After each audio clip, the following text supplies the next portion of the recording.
welcome back to the rave element, weary traveller. Gather around the campfire and rest your legs as you learn about the Tales of RuneScape. Today I'll be telling you about the history of the goblins. So, let us begin, shall we? The origin of goblins.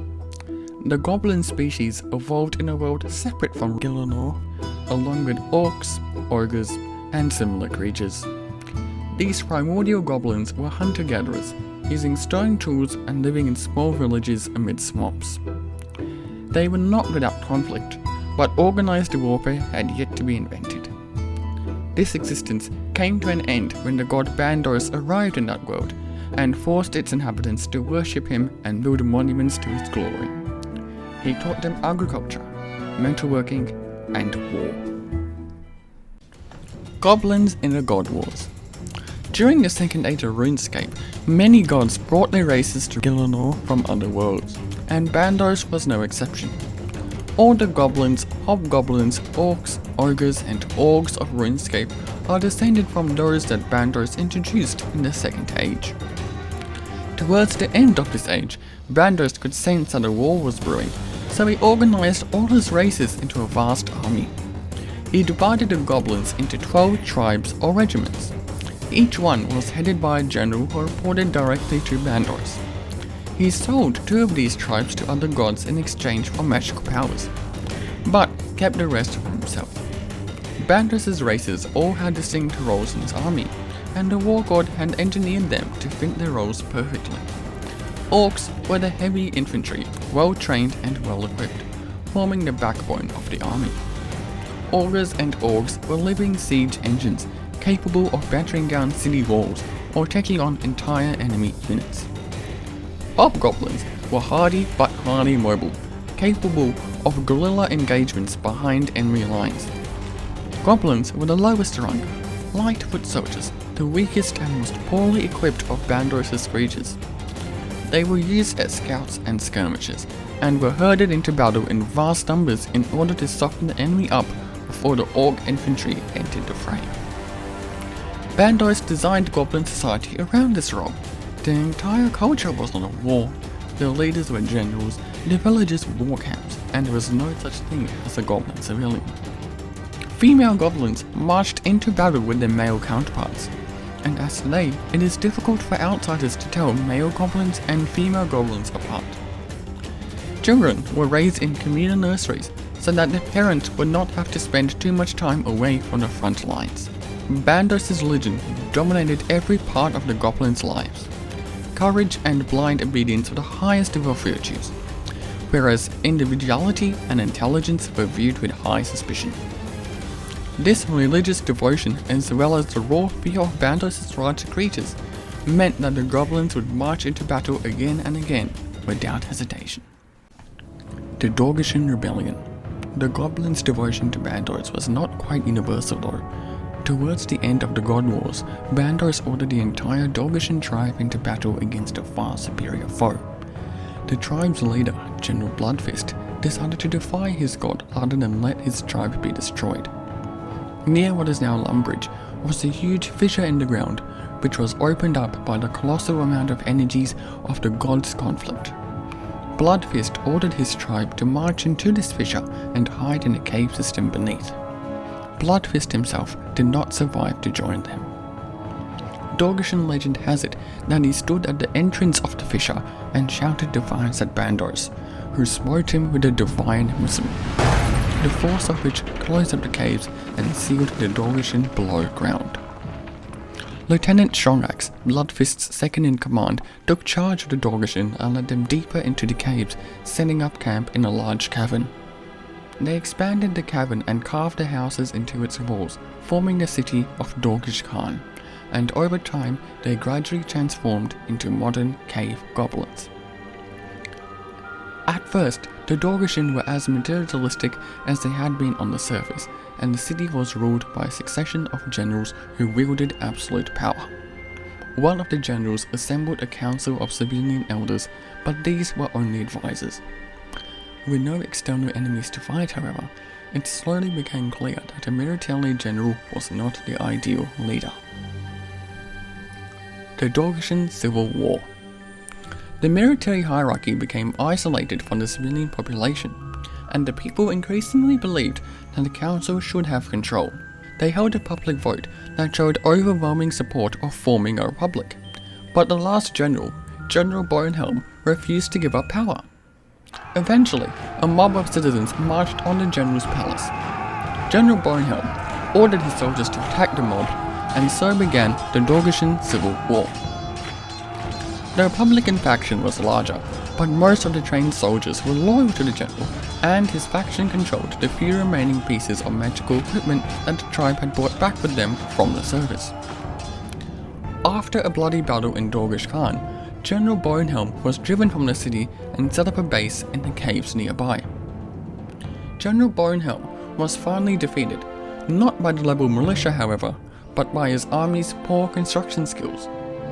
His tunneling had weakened the stone around his base, and it eventually collapsed, burying the bulk of his army. His few surviving soldiers surrendered, and the council coordinated the repair of the city. Since then, the Dorgeshan have been ruled by the council, and there have been no major conflicts. Surface goblins in the 4th Age. At the end of the God Wars, Guthics banished the other gods from Gielinor. Bandos races did not cope well with this change. With no enemies to fight and no god to give them orders, they began to fight one another. Competition over territory and resources led to a generations-long war between goblins and ogres that culminated in an attempt by the ogres to wipe out all the goblins. The goblin tribes lived along with ogres in the Feldip Hills. However, the war drove the goblins north into what is now Kendaren, where they came into conflict with gnomes. The goblins and gnomes fought for control of the land, but the gnomes conjured illusions of giant tortoises that scared the goblins off. The goblins were forced to migrate further north, settling wherever they could. As the 4th Age progressed, the humans and gnomes began to build walled cities, making it increasingly difficult for goblins to raid them for supplies. Starved of resources and without a homeland, the goblins descended into inter-tribal warfare. The Battle of the Plain of Mud. The Goblin War culminated in a battle involving all the surviving tribes in the area which is now known as modern-day Hemisphere. It rained heavily for several days, and the goblins' feet churned the ground, turning the plain into a quagmire and giving the battlefield its name, the Plain of Mud. Huge numbers of goblins were killed, and it seemed likely that the species would be destroyed. The battle ended when a goblin foot soldier named Hopespear announced that the big high war god Bandos had spoken to him in a dream. The big high war god had ordered the goblins to stop fighting one another and to await the coming of a chosen commander who would someday lead goblins to victory over the whole world. The tribal generals believed Hopespear and agreed on a truce.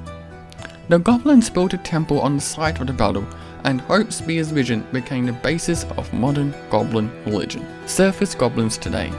Since the Battle of the Plain of Mud, goblins have slowly grown in number and spread out across RuneScape. They are not as numerous as they were during the God Wars, but they are no longer in danger of dying out. The identities of the goblin tribes are not as distinct as they once were. Tribes have interbred, and not all the old tribal symbols can be found on goblin flags. Few goblins today identify with one tribe in particular. Goblins still organize their society around military lines, with leaders of villages still called generals. The values that Bandos instilled in them are still essential to the culture. Courage and blind obedience are emphasized, whereas independent thought is still viewed with suspicion. The few goblins who can read often carry with them a copy of the Book of the Big High War God, a compilation of ancient goblin beliefs along with Hopespear's prophecy. The more devout goblins sometimes make pilgrimages to the temple at the Plain of Mud, where the High Priest lives, the spiritual leader of all goblins.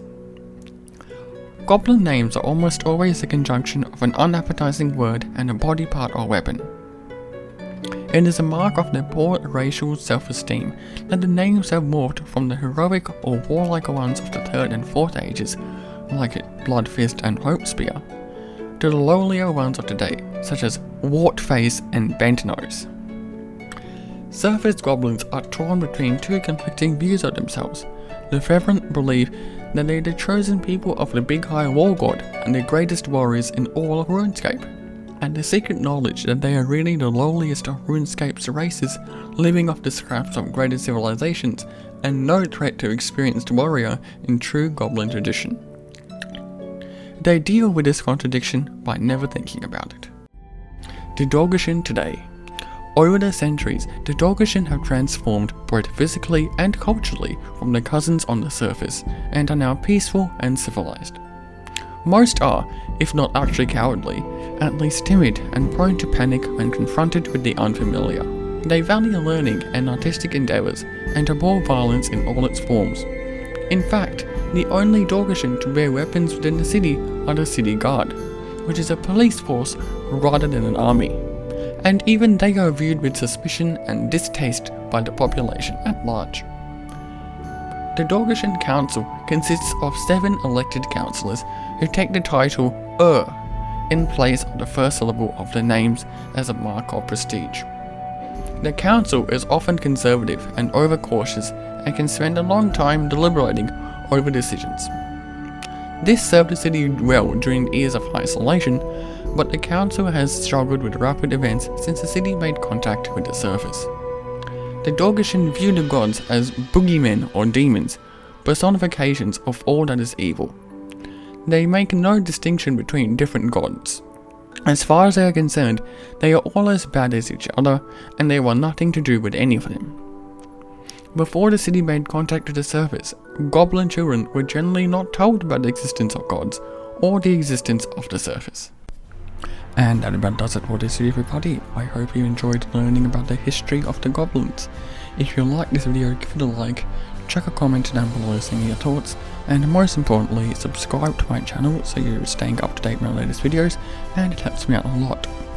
I'll also be doing a giveaway and in-game event at 500 subscribers, so please make sure you're subscribed for that. To hear more info and updates regarding this event, or just to join the Rave Element community, join my Discord server. The link to that will be in the description of all of my videos and on my channel page as well. I also have a Twitter account, so please make sure you're following that, as that is the place to go to for all my major and not so major YouTube updates. So if you're not following that, you may miss a bit of crucial channel or update information, so please make sure you are following that. But that about does it. I hope you all enjoyed. Until next time, this is Rave Adamant signing off. Bye bye.